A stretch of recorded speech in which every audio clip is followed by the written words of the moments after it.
Hi guys, welcome to the live trade updates. So this is our open position on Link. A bit of a small recap. We bought down at these lows and sold at around 10.8 USDT. Started accumulating our way down towards the 6.9 USDT. We bought, we sold, we scaled off and re-entered the market. And now we're slowly taking and reaping the profits of our accumulation. Our previous selling point was at the break even. We created some liquidity just in case the market rotates back downwards. And now the market is giving us some profits. But this is why we are not fully selling yet. If we take a look at Bitcoin, this indicator shows the amount of open positions, meaning liquidity that the market has to grab. It shows the price and the volume of each order. So if we take a look historically, when the liquidity flow band is red, it means that there are more long liquidation points for the market to rotate and take, meaning that the market makers, for them makes more sense to bring the market back down. Yellow is neutral. And as you can see, when we enter the green zone, it's the accumulation zone. This means buying pressure, a change in volume, and the market, after accumulation, rotated and is going back up. But as you can see, there's still more short liquidation zones than long liquidation zones, or close to equal.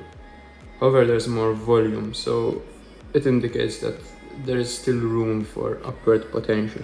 Taking a look here, just to summarize the data, there's more short liquidation counts, as we were saying, and aggregate volume is 1.24 billion compared to the 31 long liquidation counts. The long liquidation counts are below the price always, with a volume of 1.5 billion, which, although the sentiment is at neutral phase, it's still in accumulation.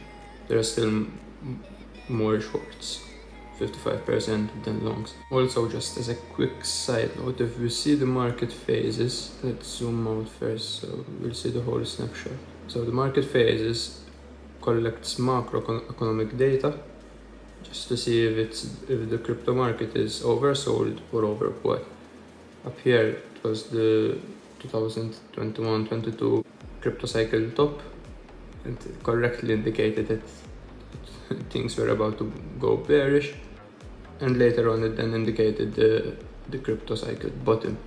So historically these signals were quite accurate, as you can see here, and lately we are in the accumulation phase. So if we zoom in, we'll see that although we're in accumulation phase, the market has not reversed yet. Lastly, taking a look at the fear and greed index, you see that the index is still indicating 38. Historically, this year we've been in extreme fear. However, when the relief rally seems to be topping out, it generally proceeds to move towards the neutral and even slightly touches the greed zone. So this, when it was in the greed zone, Link topped up at around 10.6. You can see there's quite the rally. And till now the fear and greed is still at 38. So it suggests that there's still room for upward potential. Stay tuned for the next video where I show you the price targets where I'll be selling again and why I'll be selling at the 9.8 region, and my orders below if the market rotates downwards. That's why we're scaling out a bit, so we'll be prepared for both scenarios. Thanks for watching.